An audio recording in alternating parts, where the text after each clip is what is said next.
श्री सरस्वती मैया की जय, श्री कृष्णचंद्र भगवान की जय। देखिए, आज हम चर्चा करेंगे तेलाभ्यंग पर। तेल क्यों लगाना चाहिए, कब लगाना चाहिए और किन वारों में नहीं लगाना चाहिए, और इस पर कौन सा तेल होना चाहिए, इन सभी पर हम विस्तार से चर्चा करेंगे कि कौन सा तेल लगाएं, कब लगाएं, क्यों लगाएं और किन वारों को छोड़ें। अभ्यंगमाचरे नित्यं सजराश्रम वातः दृष्टि प्रसाद पुष्ट्यायु स्वप्न सूत्वत्व दार्ढ्यकृत शिरः श्रवणपादेषु तम विशेषेण शीलयेत। वाग्भट सूत्र स्थान अध्याय 2 में कहा गया है, अर्थात प्रतिदिन तेल मालिश करनी चाहिए। इससे बुढ़ापा, थकावट और वातजन्य रोगों का नाश होता है।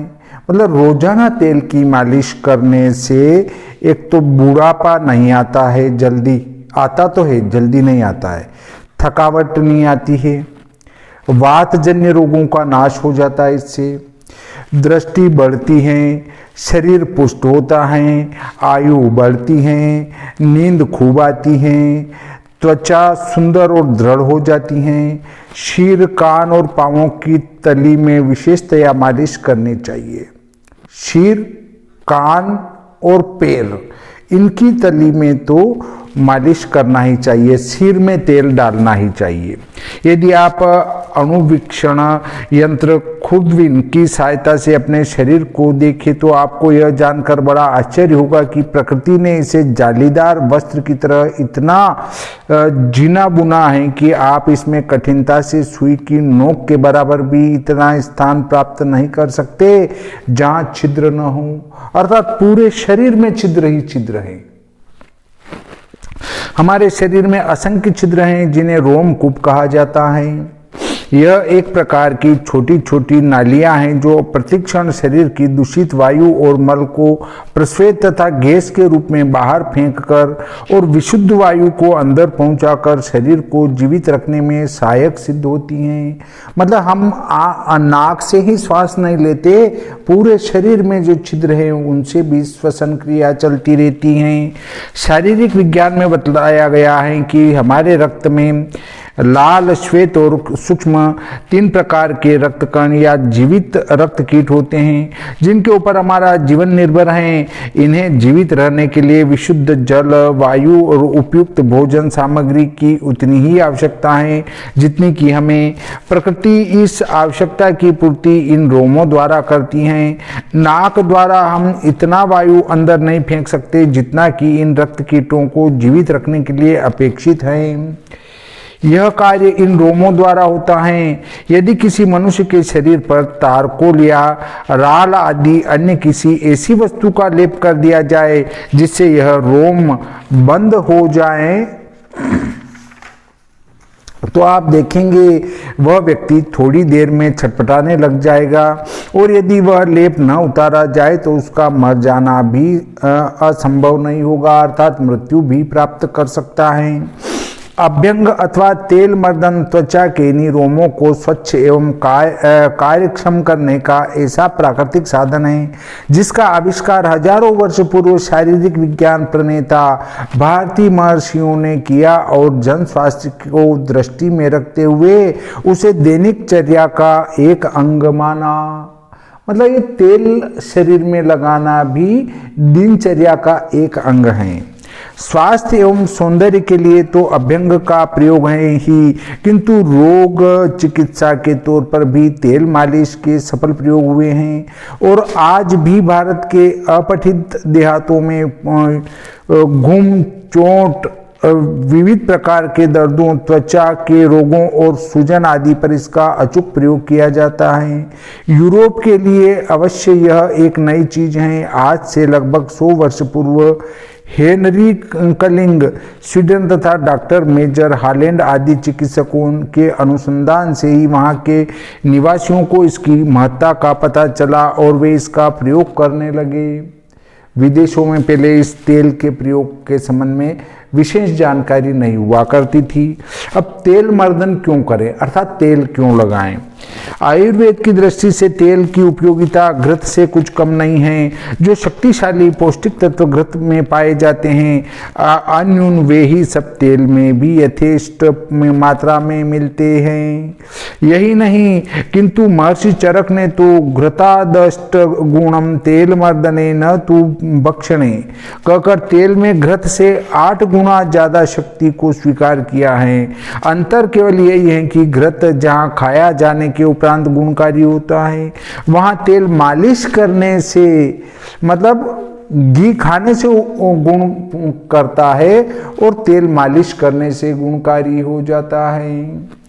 आज के इस कंगाल युग में जबकि विशुद्ध घृत दुग्धादि का सर्वथा अभाव है, चिकनाई फैट्स की इस कमी को यदि तेल मर्दन द्वारा दूर किया जाए तो लोगों का स्वास्थ्य पर्याप्त उन्नत दशा को प्राप्त कर सकता है और खुजली, दाद, फोड़े, फुंसी, एक्जिमा आदि त्वचा संबंधी बीमारियां सर्वथा शांत हो सकती हैं। तेल मर्दन का वास्तविक रहस्य तो त्वचा को कोमल, नसों को स्फूर्ति युक्त और रक्त को गतिशील बनाने में है। त्वचा के रोम जितने स्वच्छ होंगे वे उतनी ही तत्परता से वायु के आदान प्रदान के कार्य को समर्थ हो सकेंगे। यूं तो सर्वदा ही वायु में प्राण शक्ति अंतर्निहित हैं, किंतु प्रातः काल की वायु में सूर्योदय कालीन प्राण शक्ति और चंद्रमा द्वारा बरसाया हुआ अमृत का अंश भी सम्मिश्रित होता है। इसलिए यदि उस समय नियम पूर्वक तेल मर्दन किया जाए तो शरीर के आरोग्य युक्त होने के अतिरिक्त मनुष्य का दीर्घजीवी होना भी स्वतः सिद्ध है। इसलिए महर्षि चरक ने लिखा है, महर्षि चरक ने क्या लिखा है? स्पर्शने चादिको वायु स्पर्शनम च त्वगा श्रितम त्वचंच परमो अभ्यंग तस्मात् तम शीलयेन नरः। चूंकि शरीर को स्वस्थ रखने के लिए वायु की प्रमुख आवश्यकता है, वायु का ग्रहण त्वचा के ऊपर निर्भर है और त्वचा का दारोमदार मालिश पर है, इसलिए प्रतिदिन तेल मर्दन अवश्य करना चाहिए। तेल मर्दन करेंगे तो हमारे जो चर्म में स्थित छिद्र हैं वो सही रहेंगे और वो श्वसन क्रिया सही करेंगे तो स्वास्थ्य भी उत्तम रहेगा। मालिश के लिए अन्य तेलों की अपेक्षा विशुद्ध सरसों तेल सबसे अधिक लाभप्रद है।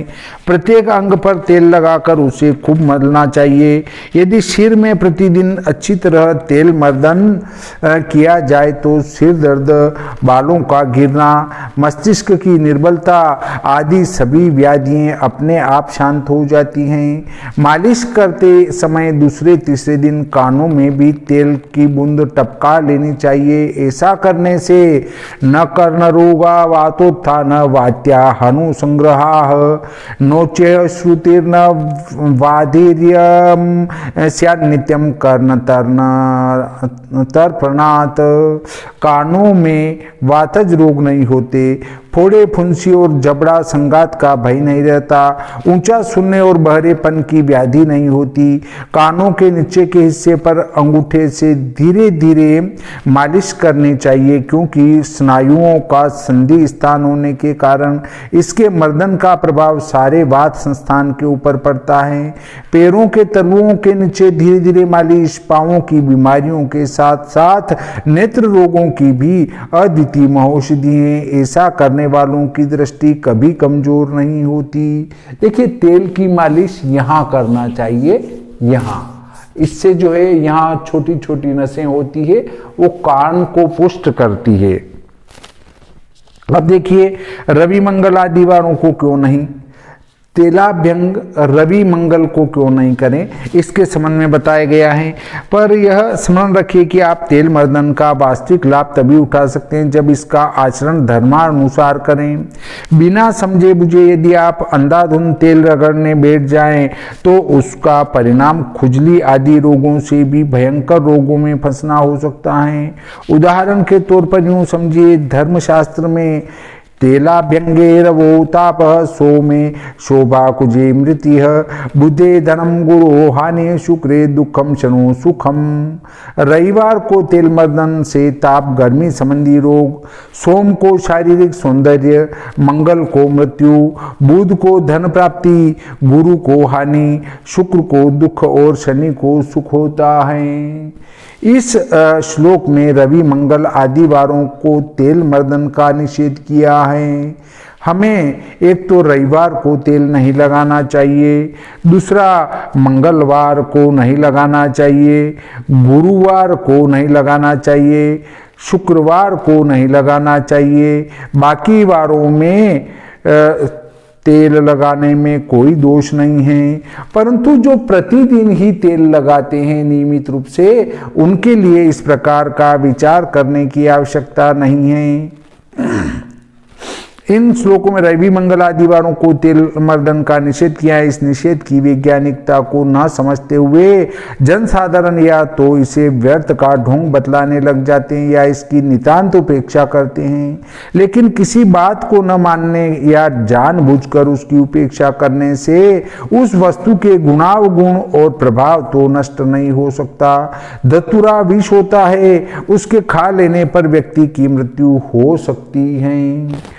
एक बालक ने उसे बिना जाने खा लिया और दूसरे अलड़ युवक ने जानते हुए भी अविश्वास के कारण खा लिया। क्या इन दशाओं में धतूरे की मारण शक्ति कुंठित हो जाएगी? नहीं होगी, दोनों को मरना पड़ेगा, कदापि नहीं, उसका प्रभाव अवश्य होगा। यही नियम धार्मिक विधानों के विषय में लागू हैं। यदि किसी नियम की यथार्थता को न समझ हम उसका पालन करना छोड़ दें तो इससे उसका प्रभाव तो हुए बिना न रहेगा। संसार में रविवार को सब जगह सूर्य संबंधित वार ही कहा जाता है। उसको किसी व्यक्ति विशेष के नाम से न पुकार। पृथ्वी से करोड़ों वर्ग मील की दूरी पर विद्यमान अग्नि गोले सूर्य के नाम पर ही पुकारा जाता है। हिंदुस्तान तो ग्रह पूजक देश है, यहाँ की बात छोड़िए, सुदूर यूरोपीय प्रदेशों में भी इसे संडे अर्थात सूर्य का दिन कहा जाता है। यही बात सोम मंगलादि सभी वारों के विषय में भी है। प्रश्न होता है कि क्या वास्तव में इन आकाश ग्रहों का अमुक अमुक दिन पर कोई प्रभाव है? क्यों संसार के समस्त देश इस विषय में एकमत हैं? कहना न होगा कि अवश्य ही सभी देशों के प्राचीन अनुसंधायकों ने इस प्रभाव को अनुभव किया है, तभी यह सब एक ही परिणाम पर पहुंचे हैं। इन दिनों का अमुक अमुक ग्रह के साथ कैसे संबंध हुआ और क्यों ये उनके नाम से पुकारे जाने लगे, यह इस प्रकरण से बाहर की बात है। अन्यथा प्रसंगानुसार इसका विवेचन किया गया है। यहाँ तो केवल इतना समझ लेना पर्याप्त होगा कि अमुक अमुक ग्रहों को अमुक अमुक दिनों के साथ संबंध है। इस विषय में पूर्व और पश्चिम दोनों देशों के विचारक एकमत हैं और वास्तव में अमुक ग्रह का उस दिन पर निश्चय ही प्रभाव पड़ता है।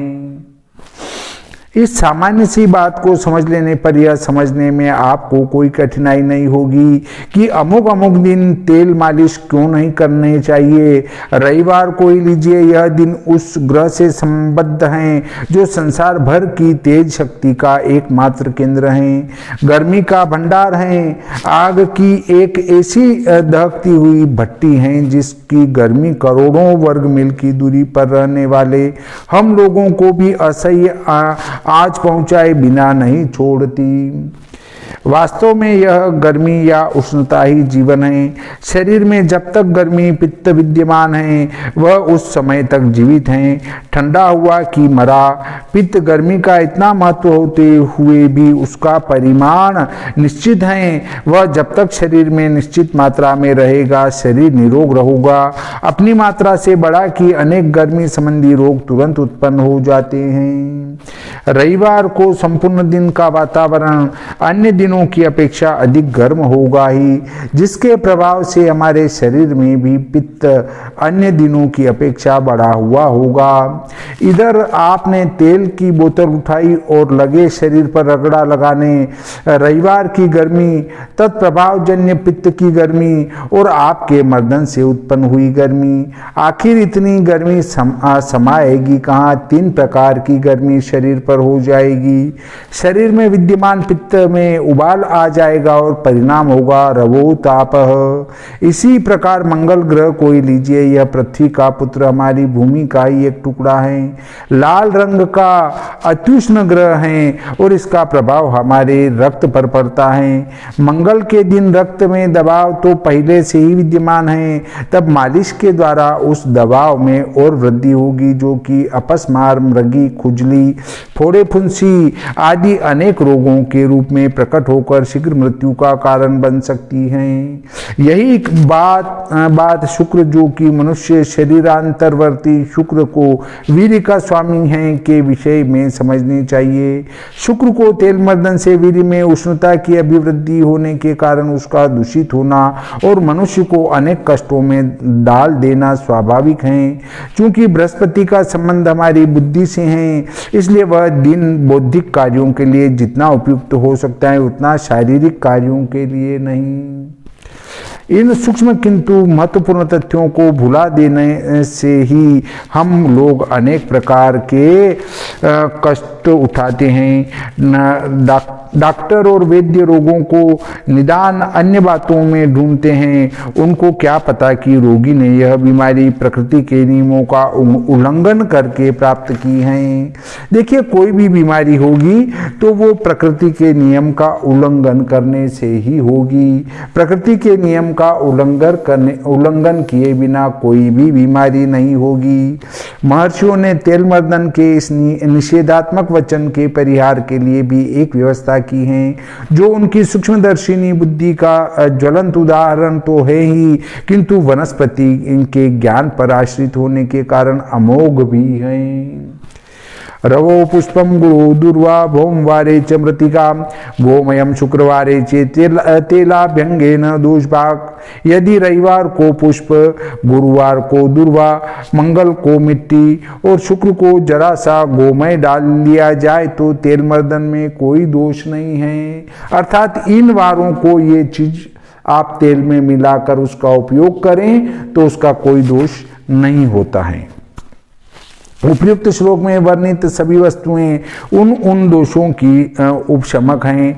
सभी जानते हैं कि गुलाब आदि के फूल ठंडे होते हैं, उन्हें ठंडाई में डालकर पिया भी जाता है। उन्हें तेल में डालकर मालिश करने से तेल सुगंधित होने के अतिरिक्त इसकी उष्णता शांत करने वाला बन जाता है। हरी दुर्वा स्मृति शक्ति के लिए अत्युपयोगी, नेत्रों को की ज्योति प्रदान करती हैं। प्रातः काल उस पर घूमने से मस्तिष्क निर्मल हो जाता है। तेल में संयुक्त होने से उसके गुण तेल में आ जाते हैं और वह शरीर में ज्ञान शक्ति की अभिवृद्धि करती हैं। विवाह आदि के अवसर पर इसलिए उसको तेल में डुबा कर वर को उससे अभिषेक किया जाता है। तेल चढ़ाते हैं ना, विवाह जब होता है तो तेल चढ़ाते हैं वर वधू को, तो उसी दुर्वा को लेकर जो है उनके ऊपर तेल चढ़ाया जाता है और यही कारण है।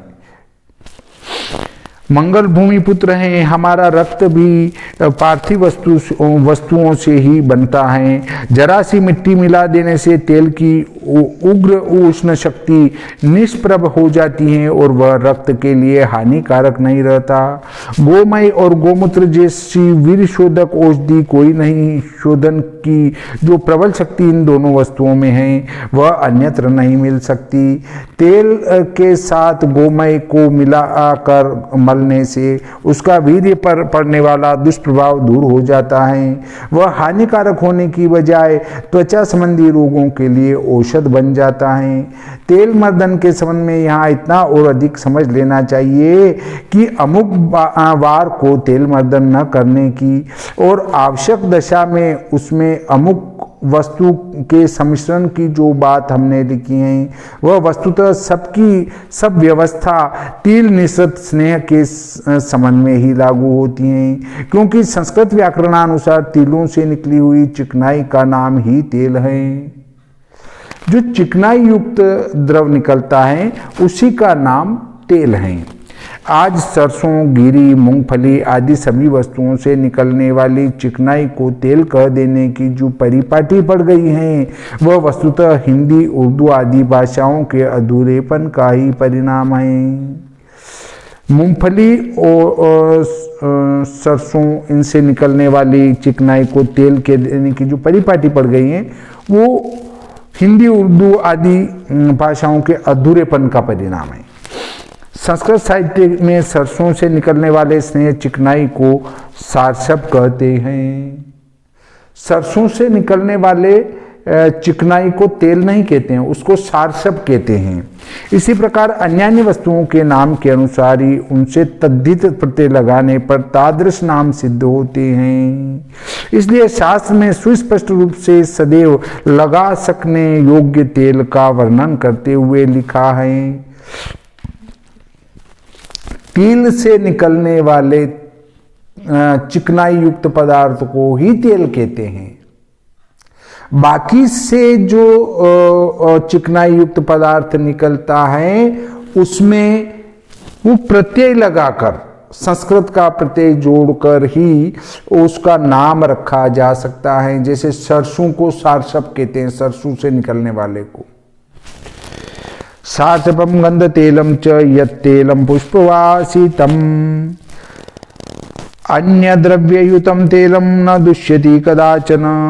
अर्थात सारसपम गंध तेलम च यत्तेलम पुष्पवापी सतम अन्य द्रव्ययुतम तेलम च न दुष्यति कदाचन।